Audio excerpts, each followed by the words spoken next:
నమస్తే అండి, welcome to friendly cooking Telugu. ఈరోజు నువ్వుల ఉండ ఎలా తయారు చేసుకోవాలో చూద్దాం. ఫస్ట్ టైం కనుక మా ఛానల్ని చూస్తున్నట్లయితే సబ్స్క్రైబ్ చేసుకొని పక్కనే ఉన్న బెల్ రింగ్ చేయండి. స్టవ్ మీద కడాయి పెట్టుకుని 1 కప్పు నువ్వులు వేసుకొని వేయించుకోవాలండి. ఒక 15 నిమిషాల పాటు కలర్ చేంజ్ అయ్యేంత వరకు వేయించుకోవాలండి.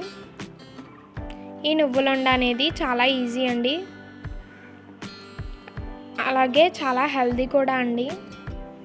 పిల్లలు పెద్దలు ఎవరైనా తినచ్చండి.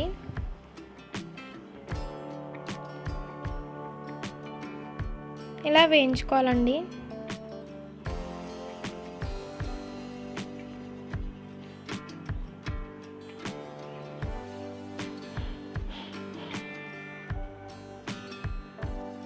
చూడండి, కలర్ చేంజ్ అయ్యింది కదండి.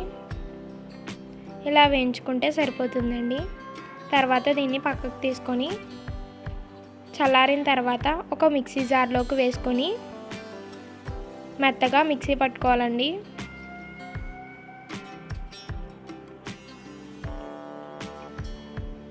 ఈ విధంగా మిక్సీ పట్టాలండి. 1 కప్పు బెల్లం తురుమును వేసుకొని మళ్ళీ మిక్సీ పట్టుకోవాలండి. తర్వాత ఈ విధంగా ఉండలు చుట్టుకోవాలండి. అంతే అండి, నువ్వుల ఉండ చాలా ఈజీ కదండి. ఈ వీడియో కనుక మీకు నచ్చినట్టయితే లైక్ చేయండి, షేర్ చేయండి, సబ్స్క్రైబ్ చేయండి, అలాగే బెల్ రింగ్ చేయండి. Thanks for watching.